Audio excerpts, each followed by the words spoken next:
Hey guys, welcome to my channel. আমি মহারাজার। এখন আমরা কথা বলবো হচ্ছে লায়ন। ওই যে বললাম জিদ্দার একটাই কথা বলবো, जब शेर दो कदम पीछे ले तो समझो बड़ा জাম্প करने वाला है। লায়ন ছবিটা আসতে চলেছে। হ্যাঁ, আমি খুব আশাবাদী ছিলাম এবং আমি খুব আশাহত হয়েছিলাম। একটা অফিসিয়াল পত্রিকার মাধ্যমে যদি লায়ন ছবিটাকে নিয়ে জানানো হয় যে লায়ন শেলফ হতে চলেছে ইত্যাদি ইত্যাদি, তাহলে সেটাকে নিয়ে সত্যি বলছি কষ্ট লাগে। তারপরে সবাই মিলে সেটাকে নিয়ে আলোচনা করা শুরু করে দিল, পোস্টপন পোস্টপন পোস্টপন। আমি কেন, ইচ অ্যান্ড এভরিবডি, ওখানকার যত বড় বড় ইউটিউবার রয়েছে তারা সবাই কিন্তু লায়ন পোস্টপন বা লায়ন স্থগিত, হয়তো ছবিটা আসবে না এমন কথাটাই বললো, হয়তো একজন বাদ দিয়ে বা যাই হোক। তো এইটাই কিন্তু হয়েছিল। তো আমি সত্যি বলছি খুব আশাহত হয়ে গিয়েছিলাম। কিন্তু ওই যে বললাম তো, জিদ্দা जब दो कदम पीछे ले तो समझो बड़ा जम करने वाला है। তো এবার জিদ্দা আরও বেশি বড় সড়ো করে আসছে। লায়ন ছবিটা শুধুমাত্র আসছেই তাই নয়, তার সঙ্গে যদি একবার নিশো ভাইয়ের মানে ব্যাপারটা জমে যায় না, মানে আমি সত্যি বলছি বাংলাদেশেও দাপট দেখাবে, আমাদের এখানেও দাপট দেখাবে। এবং জিদ্দা নিজেই আলটিমেট দ্য বিগেস্ট সুপারস্টার। জিদ্দার জন্য বারবার বলছি, জিদ্দা এমন একটা সুপারস্টার যার জন্য একটা ভালো স্ক্রিপ্টের দরকার, যে ফাটিয়ে দেবে, জাস্ট ফাড়কে রাখ দেগা। আর রায়হান রাফির মতন ভালো মাস সেন্সিবিলিটির ছবি এখন কেই বা বানাতে পারে। আর রায়হান রাফি শুধু মাস সেন্সিবিলিটিতে ভালো ছবি বানাতে পারে তা না, ক্লাসেও ভালো বানাতে পারে। রায়হান রাফি খুব ভালো একজন ডিরেক্টর। তো এইসব জায়গাগুলো নিয়ে আলোচনা করতে আমি আসিনি।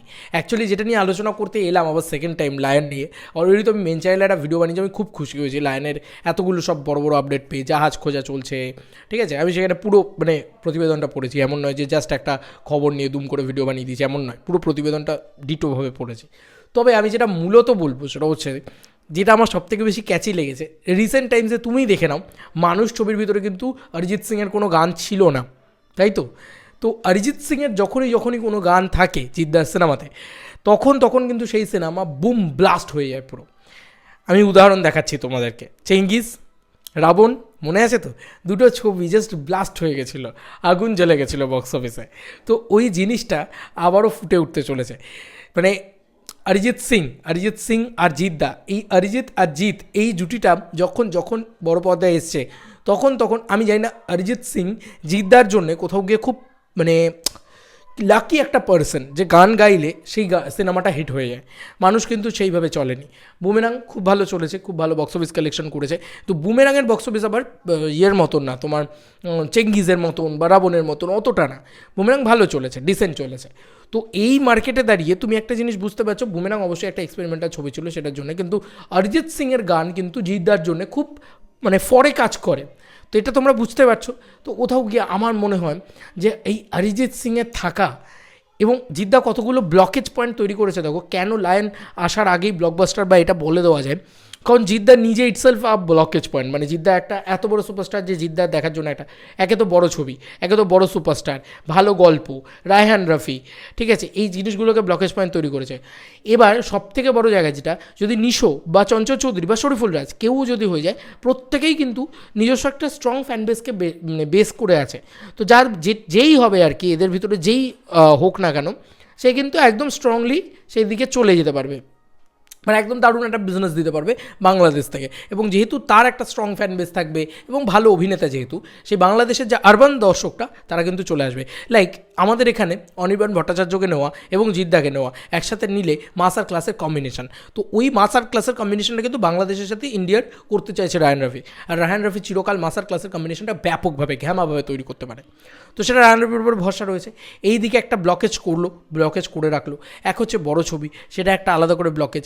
অরিজিৎ সিংয়ের গানটা কিন্তু সবথেকে বড় ব্লকেজ পয়েন্ট, কারণ আমাদের এখানে এটা দেখতে পাওয়া গেছে রিসেন্ট টাইমসে, যে জিদ্দার যে কোনো ছবিতে যদি কোনোভাবে অরিজিৎ সিংয়ের গান থেকে যায়, তাহলে আমরা আশ্বস্ত হই, আমরা বুকে হাত দিয়ে বলি হ্যাঁ বস, এই সিনেমা তো কনফার্ম হিট আছে, হিট হবেই এই সিনেমা, কারণ জিদ্দা অরিজিৎ সিং এসে একসাথে ফ্লপ কোনো দিন দেয় না। তো এটা মানে একটা মিথ আছে। তো যাই হোক, এটা নিয়ে আলাদা করে আলোচনা বানতে হয়, যে কোনো উপায় হোক যেন জিদ্দা এবং অরিজিৎ সিং এই জুটিটা আবারও আমরা লায়নের ভিতরে ফেরত পাই, এবং লায়ন যেন হাত জোর করে রিকোয়েস্ট, আর কোনো রকম কোনো ভুল সিদ্ধান্ত নিয়ে লায়নকে দুম দাম উল্টো পাল্টা টাইমে রিলিজ না দেওয়া হয়। লায়নকে যেন প্রপার পুজো রিলিজ বা প্রপার ক্রিসমাস রিলিজ বা ফেস্টিভ্যাল রিলিজ দেওয়া হয়, কোনো বড় ফেস্টিভ্যাল রিলিজ, 15ই আগস্ট কোনো বড় ফেস্টিভ্যাল না, বারবার বলে দিলাম, ওই টাইমে রিলিজ চাই না, প্রপার পুজো রিলিজ চাই। পুজোর একটা বড় লম্বা উইন্ডো থাকে ভাই, প্রপার ফেস্টিভ্যাল রিলিজ দরকার জিদ্দার জন্য, যেন অবশ্যই হয় এটা, মানে পয়েন্ট টু বি নোটেড।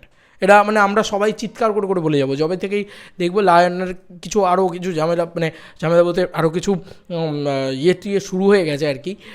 ধরো ফুটেজ আসছে আরও, বা শুটিং টুটিং হচ্ছে, তখন রোজ বলবো আমরা এই কথাটা যে লায়ন কিন্তু আমাদের ফেস্টিভ্যাল রিলিজ চাই, লায়ন কিন্তু আমাদের ফেস্টিভ্যাল, কারণ লায়ন আমাদের বিশাল বিশাল বড় হিট করাতে হবে।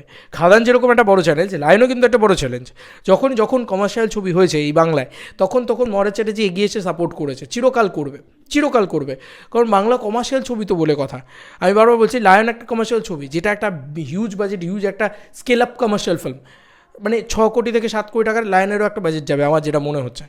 তো সেই একটা হিউজ ব্যাপার স্যাপার করে কিন্তু লায়ন তৈরি করা হচ্ছে, সেটা কিন্তু বহুরূপী নয়। আর বহুরূপী নট আ কমার্শিয়াল ফিল্ম, এটা কিন্তু পরিষ্কার কথা, মানে এই লেভেলের কমার্শিয়াল ছবি না। বহুরূপী একটা সেমি কমার্শিয়াল ছবি।